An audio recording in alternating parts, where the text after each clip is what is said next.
있으시기를 바랍니다. 한 주간 평안하셨습니까? 오늘도 여러분 만나서 반갑습니다. 우리 옆 사람과 인사하십시다. 오늘은 조금 이제 말씀 자체가 한 마음과 한 뜻으로 주님께 영광을, 이게 제목이란 말이죠. 한 마음과 한 뜻을 가지고 여러분이 인사할 때 그 자체가 주님께 영광이 될 줄로 믿습니다. 옆 사람과 인사하십시다. 오늘도 만나서 반갑습니다. 잘 오셨습니다. 은혜 많이 받으세요. 감고사축 감사합니다. 고맙습니다. 사랑합니다. 축복합니다. 한 마음과 한 뜻이 되기 위해서 그렇게 인사하셨습니까?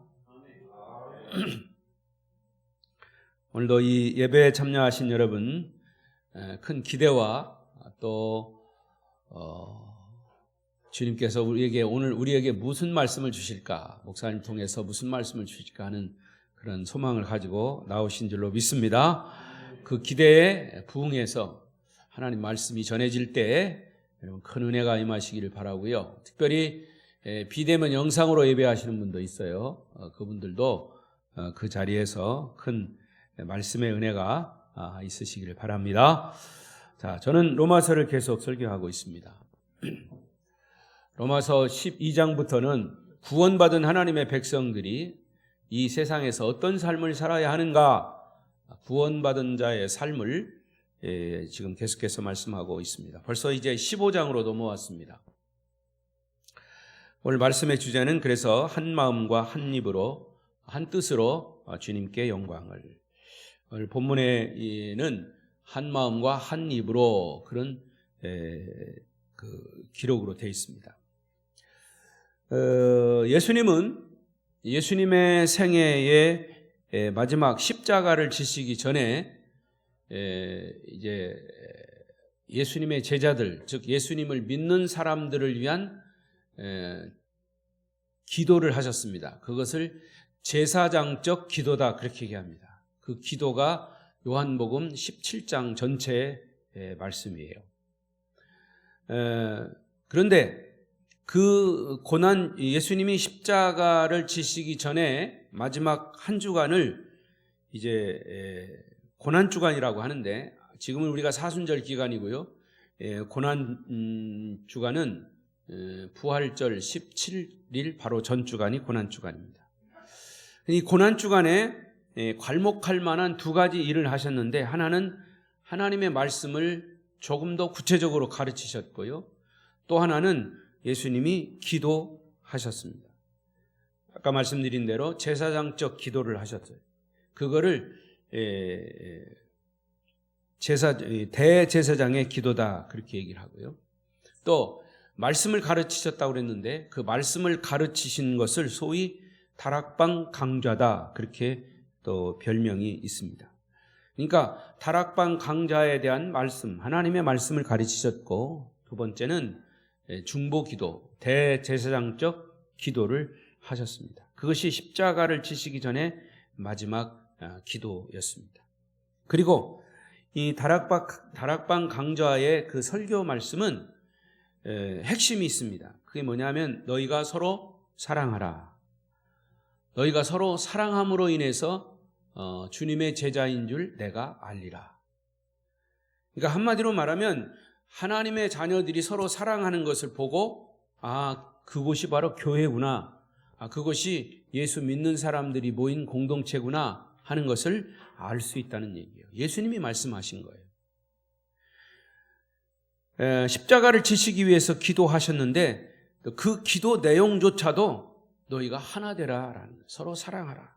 그래서 요한복음 17장 기도 내용 중에서도 가장 많은 부분은 아버지여, 우리가 하나인 것처럼 제자들도 하나 되게 하소서. 우리가 하나인 것처럼. 자, 예수님이 우리가 하나인 것처럼 말씀하셨다면 예수님은 누구를 가르칠까요? 그 말은 하나님 아버지와 내가 아들이 하나인 것처럼, 하나죠. 성부 하나님, 성자 예수님은 하나이십니다. 이것처럼 제자들도, 예수 믿는 사람들도, 예수 믿는 공동체도, 교회도 하나 되게 하소서라고 하는 것이 예수님의 기도입니다. 그러면 예수님은 왜 하나 되는 것을 강조하셨을까요? 이게 예수님의 마지막 부탁과 최후의 소원을 말씀하시는 건데, 결국 예수님의 마지막 부탁은 또 뭡니까? 마태복음 28장 마지막 절에 보면 너희는 가서 모든 족속으로 제자를 삼아 아버지, 아들, 성령의 이름으로 세례를 주고 내가 너희에게 분부한 모든 것을 가르쳐 지키게 하라. 내가 세상 끝날까지 너희와 항상 함께 있으리라. 그러니까 예수님의 마지막 우리의 명령은, 분부는 뭐냐? 복음 전파예요. 세계 복음화입니다. 그러니까 이 세계 복음화를 이루는데 누구에게 그 분부를 하셨습니까? 예수님의 제자들에게. 즉 지금 이 시대에 사는 우리, 먼저 믿은 예수님의 자녀들에게 말씀하신 거고, 더 구체적으로 말하면 교회 공동체에 그렇게 분부하신 게 세계 복음화입니다. 그러니까 이 세계 복음화의 주체가 누구냐? 예수 믿는 사람들이에요. 교회 공동체입니다. 그런데 이 숙제를, 세계 복음화의 숙제를 잘 감당해야 할 교회가 서로 하나 되지 못하고 사랑하지 못하고는 세계 복음화는 이루어질 수 없는 겁니다. 쉽게 얘기해서 그렇습니다. 여러분, 교회가 있습니다. 그 동네에 교회가 있어요. 그런데 믿지 않는 주변의 사람들은 그 교회가 거기에 세워지기를 원치 않아요. 왜? 땅값 떨어진다고. 땅값 떨어지는 것도 있지만 그 땅값 떨어지는 이유가 뭘까요? 교회가 하나 되지 못하고 사랑하는 모습을 보여주지 못하기 때문에 그런 거예요. 내면적으로 보면 그렇다는 얘기죠. 그러니까 이 교회가 하나 될 것을 끊임없이 말씀하는 거죠. 우리 아름다운 교회는 모든 성도들이 한 마음 한 뜻으로 하나 된 줄로 믿습니다. 그리고 마지막 예수님이 이 땅에 재림하실 때도요, 교회가 하나 되는 것을 원합니다. 도저히 하나 되지 못하는 유대인과 이방인이 도저히 하나 될 것 같지 못하고, 아니 영원히 하나 되지 못하는데, 그럼에도 불구하고 주님은 하나 될 것을 원하셨어요. 그렇게 하나 될 때, 유대인과 이방인이 하나 될 때 주님은 다시 오신다 그랬어요. 그 주님이 하나 된 모습이 뭐냐면 한 새 사람이, one new man, 에베소 5장의 말씀에 나옵니다. 이게 하나 된 교회의 모습, 마지막 때의 교회의 모습이에요. 그러니까 지금 현재 이 지상교회는 모두가 다 하나의 모습을, 멀리 갈 것 없고 우리 교회, 아름다운 교회 성도들이 하나 된 모습을 하나님은 지금도 기대하고 계시고 당연히 하나 돼야 한다는 거죠. 그것을 이제 사도 바울도 예수 믿는 사람이 구원받았으면 하나가 될 것을 강조하는 거예요. 그게 오늘 로마서 15장의 본문의 핵심입니다. 그래서 14장에서는 형제들을 판단하지 말라, 함부로 비판하지 말라, 소극적인 의미에서 그렇게 얘기했고, 15장으로 넘어와서 조금 더 적극적으로 너희들이 하나 되려면 예수님을 본받아야 된다 하는 것을 강조하는 거예요.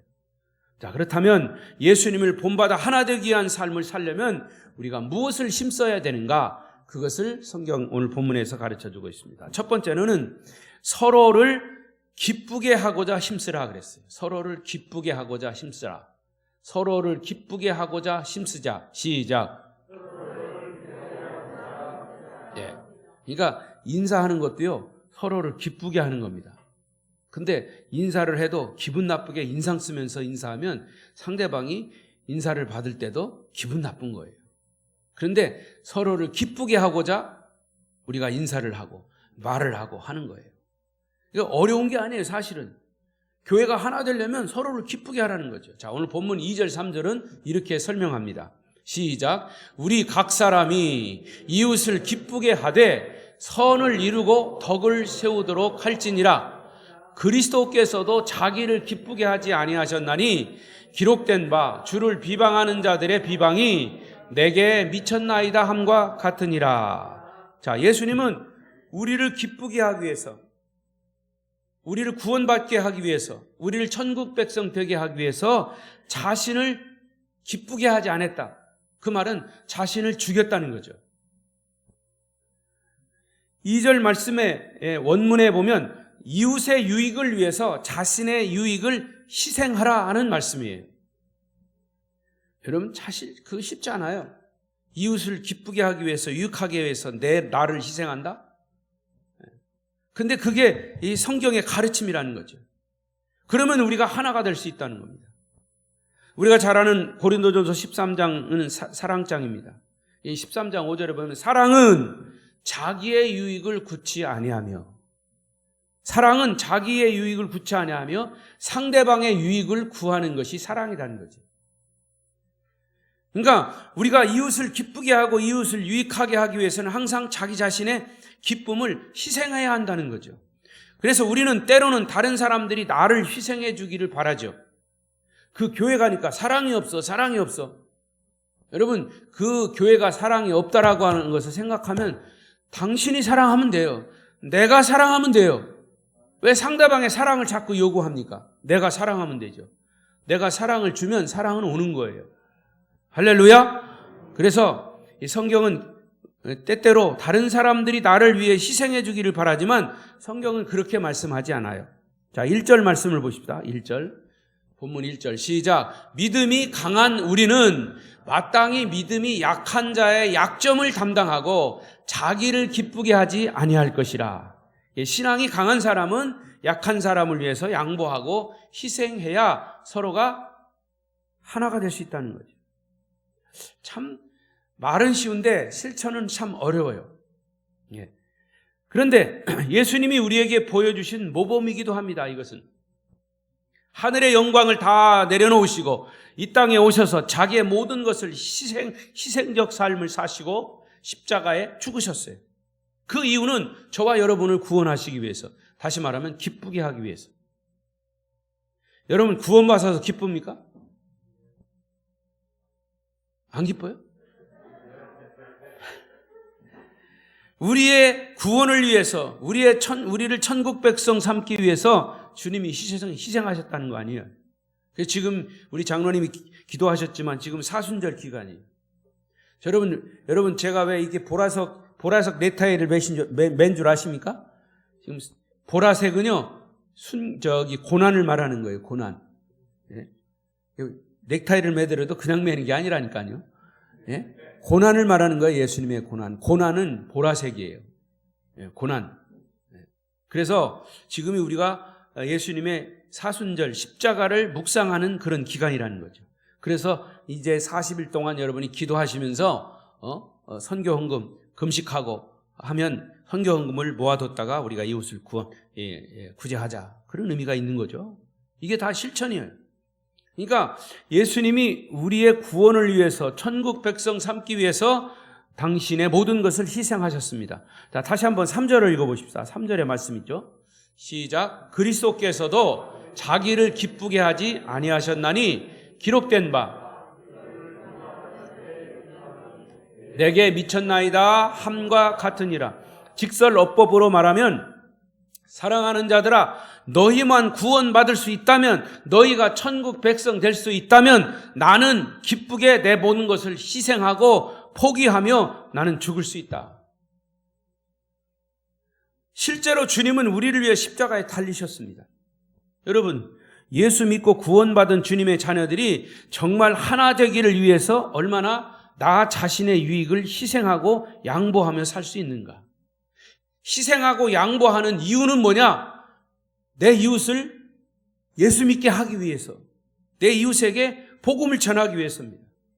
그런 희생이 없이는 교회 공동체가 하나 되는 것은 힘들고 어려운 숙제로 남는 것이에요. 우리 아름다운 교회 성도들도 서로를 기쁘게 함으로 먼저는 하나님께 영광을 돌리고 이웃을 구원하는 그런 은혜가 있으시기를 축원합니다. 두 번째로,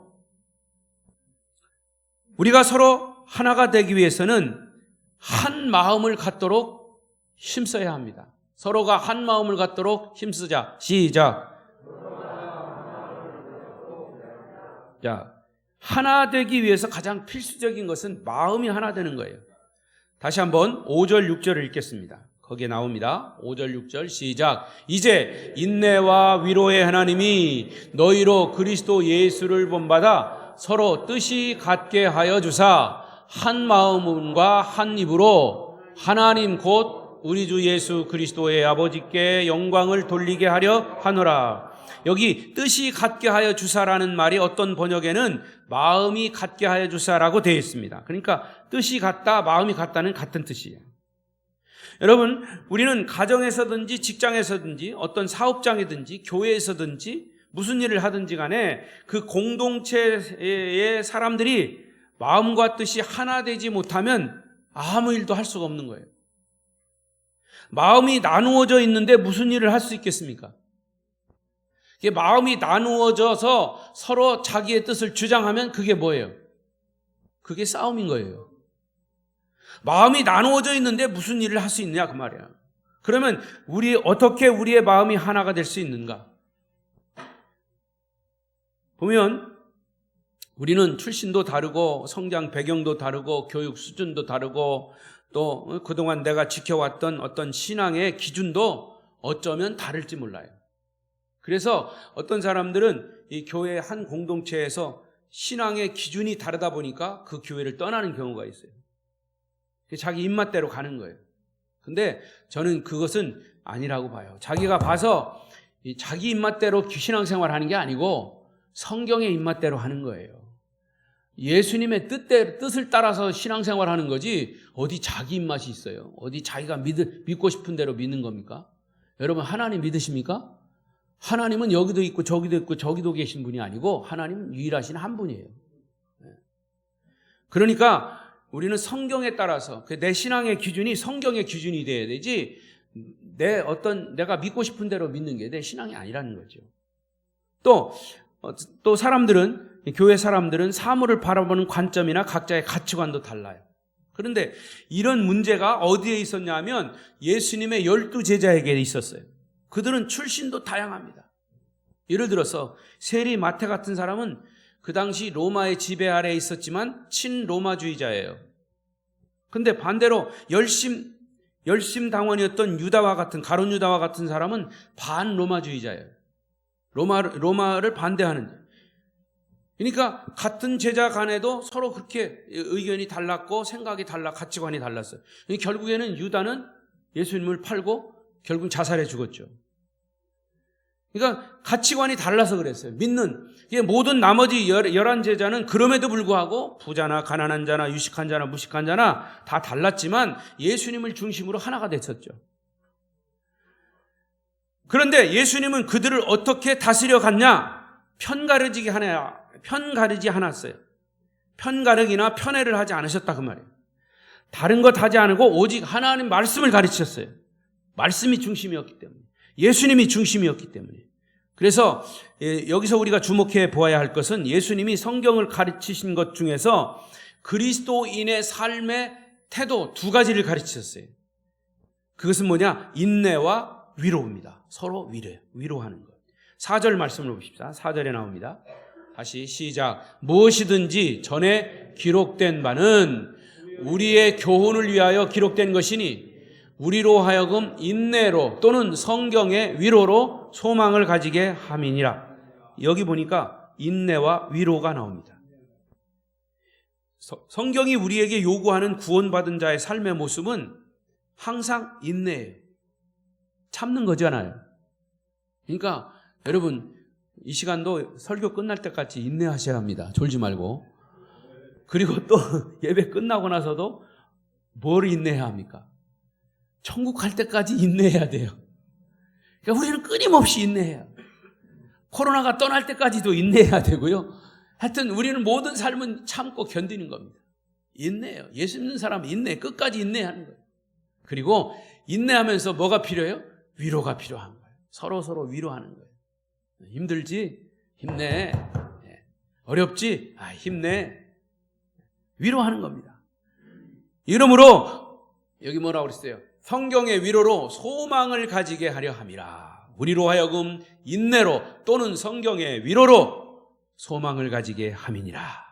할렐루야. 그러니까 5절에서도 하나님을 뭐라고 표현했냐면 인내와 위로의 하나님이라 그렇게 표현했어요. 여러분, 우리가 예수님을 닮는다는 것은 무엇입니까? 하나님이 인내와 위로의 하나님이시라면 우리도 그 하나님을 닮아서 사람을 만날 때마다 인내하고 또 위로하고 이것을 계속 해야 된다. 예, 빌립보 교회 중에 신약 교회 중에 빌립보 교회는 참 좋은 교회입니다. 근데 이 빌립보 교회도 문제가 있었어요. 좋은 교회인데도 어떤 문제가 있었냐면 빌립보 4장 2절을 보십시다. 2절 시작. 내가 유오디아를 권하고 순두개를 권하노니 주 안에서 같은 마음을 품으라. 저 여기 두 사람의 여성 이름이 나옵니다. 누구예요? 유오디아와 순두개. 순두부가 아니라 순두개예요. 유오디아와 순두개. 근데 이 두 여성의 이름이 나오면서 뭘 강조했습니까? 주 안에서 같은 마음을 품으라 그랬어요. 자, 이것을 가만히 묵상해 보면 미루어 짐작하건대 이 두 사람의 사이가 별로 안 좋았던 것 같아요. 자, 그러면 먼저 이 말씀의 배경을 보십시다. 빌립보서 2장 2절 시작. 마음을 같이하여 같은 사랑을 가지고 뜻을 합하며 한 마음을 품어 아무 일에나 다툼이나 허영으로 하지 말고 오직 겸손한 마음으로 각각 자기보다 남을 낮게 여기고 각각 자기 일을 돌볼 뿐더러 또한 각각 다른 사람들의 일을 돌보아 나의 기쁨을 충만하게 하라.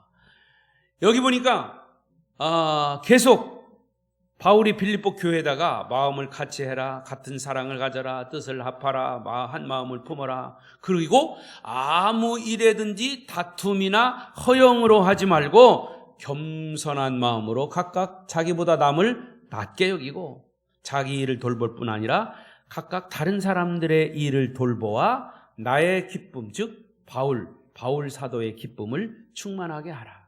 이 말은 주님의 마음을 기쁘게 하라 하는 말이에요. 그러니까 우리가 품어야 할 공통 분모는 뭐냐? 다시 한번 2장 5절을 보십시오. 2장 5절, 빌립보 2장 5절. 거기 보면 너희 안에 이 마음을 품으라 곧 그리스도 예수의 마음이니 그랬어요. 그러니까 유오디아나 순두개가 교회에서 열심히 봉사하고 헌신하는 사람들이었지만은 서로가 하나 되지 못하고 있었던 것을 여기서 알 수 있다는 거죠. 그래서 바울은 그들을 향해서 이렇게 말씀한 거예요. 유오디아여 주님의 마음을 품으십시오. 순두개여 당신도 주님의 마음을 품으십시오. 그래서 주님의 마음으로 하나가 되어야 합니다. 이렇게 말한 거예요. 주님의 마음으로 바로 인내와 위로로 가득 찬 마음, 주님의 마음이에요. 그러니까 주님께서 얼마나 인내하셨는가? 주님은 얼마나 인내하셨어요? 우리가 구원받을 때까지 인내하십니다. 여러분의 가족, 믿지 않는 가족이 믿을 때까지 인내하십니다. 그 아주 그냥 예수 믿을 것 같지 않은 그 인간도 하나님이 참으시는 거예요. 예, 구원받기 위해서. 그 정도로 인내하셨어요. 예수님의 제자 중에 스승을 은 30에 팔아넘기고 배신할 가론 유다를 알고 있음에도 불구하고 그 유다가 자기를 팔자인 줄 알고 있음에도 불구하고 주님은 유다를 대하시는 모습이 있어요. 다른 모든 제자들에게 권하듯이 똑같이 친절하게 그에게도 예외 없이 같은 떡을 나누시면서 이것을 먹으라 하시고 같은 잔을 나누시면서 이것도 마시라. 이것은 내 몸이라. 이것은 내 피라. 내가 너희를 위해서 십자가에 죽을 것이다. 가룟 유다에게도 동일하게 그렇게 말씀하시고 너 나를 은 30에 팔을 사람이지? 이렇게 안 하셨어요. 동일하게 말씀하셨어요. 주님의 모습에서 그분의 인내를 보는 거죠. 예수님은 오히려 가룟 유다를 불쌍히 여기셨다 그랬어요. 가룟 유다를 불쌍히 여기신 마음이 스승을 배신한 제자였지만 그를 보듬을 수 있게 만드신 인내하는 마음이다 그 말이에요. 여러분, 예수 그리스도 안에서 함께 하나님 나라의 사역을 감당하도록 우리를 아름다운 교회 한 지체로 가족 공동체로 만들어 주셨는데 만일 우리가 서로 사랑하지 못하고 서로 인내하지 못하고 서로 위로하지 못하고 하나 되지 못한다면 그것은 무엇 때문입니까? 그것은 주님의 인내하는 마음과 위로하는 마음이 없기 때문입니다. 우리는 주님의 마음으로 하나 되기를 힘써야 할 줄로 믿습니다. 주님의 마음으로 하나 되지 못한다면 우리는 무슨 일을 해도 그것은 내용 없는 형식과 의식에 지나지 않습니다. 그런 삶의 태도는 예수님 시대에 우리가 마태복음에서 누누이 보고 배우는 것처럼 주님을 사랑하지 않고 형식만 처해 있던 바리새인 사두개인들과 무엇이 다르겠냐 그 말이에요. 회칠한 무덤과 같은 마음일 것입니다. 비록 우리의 이웃들이 나를 섭섭하게 해도 그를 불쌍히 여기는 주님의 마음을 주시도록 여러분 기도해야 할 것입니다. 구원받은 자들이 하나 되기 위한 삶을 살려면 서로 같은 마음을 갖도록 힘써야 할 줄로 믿습니다. 그 다음에 마지막 세 번째로 서로 받아들이는 태도를 갖도록 힘쓰라. 서로 받아들이는 태도를 갖도록 힘쓰자. 시작. 7절입니다. 7절 시작. 그러므로 그리스도께서 우리를 받아 하나님께 영광을 돌리심과 같이 너희도 서로 받으라. 자, 서로 받으라 라는 말은 서로 인정해라 그런 뜻이에요. 따라합시다. 서로 인정하자.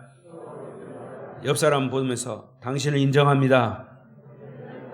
당신 인정합니다. 아마 속으로는 그럴지 몰라요. 당신 그런 아주 그냥 까칠한 그런 것을 인정합니다. 하나님이 주신 성격은요 할 수 없어요. 그걸 하나님과 함께 내가 기도하면서 내가 까칠한 성격이면 내가 그걸 고치도록 힘써야지 그거 안 고쳐져요. 사실은요. 고쳐진 사람은 참 하나님의 은혜죠. 그럼에도 불구하고 서로 받으라는 말은 인정하는 뜻이에요. 인간 관계에서 있어서 왜 상대를 인정하는 것이 중요할까? 우리가 상대를 받아들이고 상대를 인정해야만 이 코이노니아, 교제가 이루어지는 거예요. 여러분, 부부가 왜 부부가 됐습니까? 그 사람을 그냥 인정했기 때문에. 인정한다는 말을 반대로 말하면, 똑같은 걸 말하면 사랑이라는 거예요, 사랑. 인정하는 거예요. 근데 왜 부부가 자꾸 싸우냐? 상대방을 인정하지 않으니까 싸우는 거예요. 사랑하지 않는다는 말은 거기에 잘 안 어울려요, 그런 때. 사랑하니까 헤어지지. 거짓말하지 말아요. 무슨 사랑하니까요. 그러니까 여러분, 인정한다는 말은 사랑한다는 말이에요. 그러니까 우리가 상대를 받아들이고 인정해야만 교제가 가능한 거예요. 로마서 14장에 보면 형제를 비판하지 말라 강조했습니다. 그 이유는 형제를 비판하면 인간 관계가 상처가 나기 때문에. 자꾸 사람을 손가락질 해보세요. 결국에는 그 사람하고 안 만나는 거예요. 관계가 끊어지는 겁니다. 여러분, 그 이유 형제를 비판하면 반드시 인간 관계에 상처가 생기는 거예요. 이 문제에 대해서 주님은 어떤 본을 보여주셨습니까? 내가 다른 사람을 받아들이기 어렵다고 느낄 때마다 예수님은 나를 받아주셨어요. 예수님은 저와 여러분을 찾아서 오실 때 어떤 기대가 있었을까요? 분명히 우리를 향한, 나를 향한 기대가 있으셨을 거예요. 그런데 주님이 우리의 삶을 보고 만족하셔서 우리를 받아주셨을까요? 목사님, 주님은 저를 보고 만족하셨을 거다. 만족하셨을 겁니다. 참 은혜네요, 그런 사람은. 예. 우리를 보고 주님이 만족하지 않으셨어도 우리를 받아주셨어요. 그렇게 믿으십니까? 그런데 주님이 우리의 삶을 보고 만족하셔서 우리를 받아주셨다고 생각하는 건 착각이에요. 우리의 삶은 오늘도 주님의 기대에 미치지 못하고 있어요. 그럼에도 불구하고 주님은 우리를 다 받아주셨습니다. 마치 탕자를 받아주신 아버지처럼 우리를 받으셨어요. 인정해 주셨어요. 탕자가 먼 나라에서 재단을 다 탕진하고 돌아왔을 때 아버지는 거리가 먼데도 먼저 아들을 알아보고 뛰어나가서 그 아들을 끌어안고 아무 조건 없이 그를 받아주셨어요. 그런데 그 안에 아버지와 같이 있었던 큰아들은 그 작은 동생을 인정하지 않았어요. 처음에는. 오히려 시기했어요. 교회가 그렇다는 거예요. 교회가. 예수 믿고 먼저 교회 안에 들어와 있는 사람이 나중에 믿지 않은 사람이 들어왔어요. 그러면 처음에는 잘 받아주는 것 같지만 나중에는 이제 시기하고 질투합니다. 내가 제일 싫어하는 새가 있는데 그게 텃새예요. 텃새. 사람들이 텃새합니다. 예수 믿는 사람 텃새예요. 지역적인 텃새, 뭐 이런 거 텃새.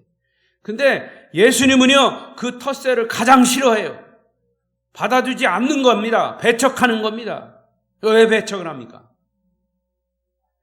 아버지가 탕자를 받아줬는데 그 아들이, 큰아들이 그 둘째 아들을 배척했어요. 이건 그 아버지가 원하는 것이 아니라는 거예요. 아들에 대한 기대가 충족되어서 아버지가 받아들인 게 아니에요.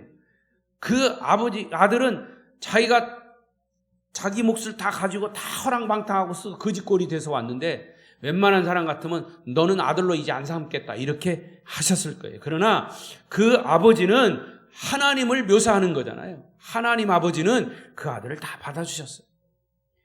아들을 받아주신 그때부터 그 탕자 아들은 아버지의 기대에 어긋나지 않도록 이제 노력하는 삶을 살기 시작했을 겁니다. 그 아들의 뒤에 얘기는 안 나오지만 이제는 아버지를 실망시키지 않는 삶을 살겠다고 하는 새로운 목표가 생긴 거예요. 여러분, 이와 같이 하나님 아버지께서 우리를 받아주셨다면 여러분은 주변의 이웃들, 함께 신앙생활을 하는 성도들, 우리 아름다운 교회 성도들, 가족들을 어떻게 받아들이고 있습니까? 우리가 이웃들을 있는 그대로 받아주기 위해서는 우리의 기대와 우리의 욕심을 내려놔야 합니다. 이렇게 살아주었으면 하는 우리의 기대가 있음에도 불구하고 그를 한 사람의 그리스도인으로 변화시키기 위해서 있는 모습 그대로 먼저 받아주고 인정하는 것이 바로 먼저 믿은 우리의 구원받은 성도들의 삶의 태도다 그 말이에요. 여러분, 인간관계에서 왜 상처가 생긴다고요? 그 사람에 대한 기대가 크기 때문에, 기대가 컸는데 그 기대가 무너질 때 관계가 끊어지는 거예요. 내 기대가, 그 사람에 대해서 내가 건 기대가 우리가 무너져더라도 주님이 우리를 받아주신 것처럼, 내가 주님의 마음에 합하지 못하더라도 주님이 받아주신 것처럼 우리도 이웃에 대해서 받아줘야 한다는 거예요. 그게 사도 바울의 강조의 부분입니다. 이 하덕규라고 하는 음악 작곡하는 사람의 가시나무라고 하는 노래가 있습니다. 가시나무 새라고 하는 노래도 있고 가시나무라고 하는 노래가 있어요. 그 가사가 굉장히 철학적이고 신앙 고백적입니다. 자, 여기 한번 열어보세요. 그거 안 썼어요? 그러면 주보를 보세요, 여러분. 주보. 제가 주보에다 써놨어요. 주보, 설교 요약 찾으셨나요? 자, 여러분 한번 읽어보십시다. 그 뜻을 잘 생각하면서. 이 노래의 가사예요. 시작. 내 속엔 내가 너무도 많아. 당신의 쉴 곳 없네. 내 속엔 헛된 바램들로 당신의 편할 곳 없네. 내 속엔 내가 어쩔 수 없는 어둠, 당신의 쉴 자리를 뺏고, 내 속엔 내가 이길 수 없는 슬픔, 무성한 가지나무 숲 같네. 바람만 불면 그 메마른 가지 서로 부대끼며 울어대고 쉴 곳을 찾아 지쳐 날아온 어린 새들도 가시에 찔려 날아가고, 바람만 불면 외롭고 또 괴로워 슬픈 노래를 부르던 날이 많았는데, 이런 가사예요. 내 속에 내가 너무도 많아 라고 하는 노래예요. 나중에 여러분 저 유튜브로 한번 가시나무 이렇게 노래를 쳐보세요. 그러면 그 가사가 굉장히 신앙 고백적이고 우리 사람의 마음을 이렇게 감동시키는 그런 곡이고 또 가사입니다. 자, 이제 말씀을 정리해 보겠습니다. 우리의 이웃이 쉬고 싶어서, 우리의 사랑과 위로와 우리 안에 있는 하나님의 따뜻함을 경험하고 싶어서 우리에게 가까이 왔는데, 우리는 그 이웃을 향해서 날카로운 비판과 판단하고 서로 정죄하는 것, 이것이 우리의 모습일 수 있어요.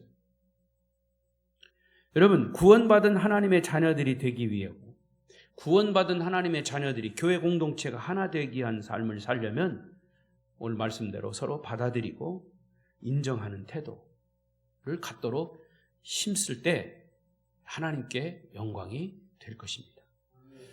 주님은 오늘도 우리의 이웃인 세상 사람들을 향해서 말씀하세요. 마태복음 11장 18절에 그랬죠. 수고하고 무거운 짐진 자들아. 자, 읽어보십시다. 시작. 수고하고 무거운 짐진 자들아 다 내게로 오라. 내가 너희를 편히 쉬게 하리라.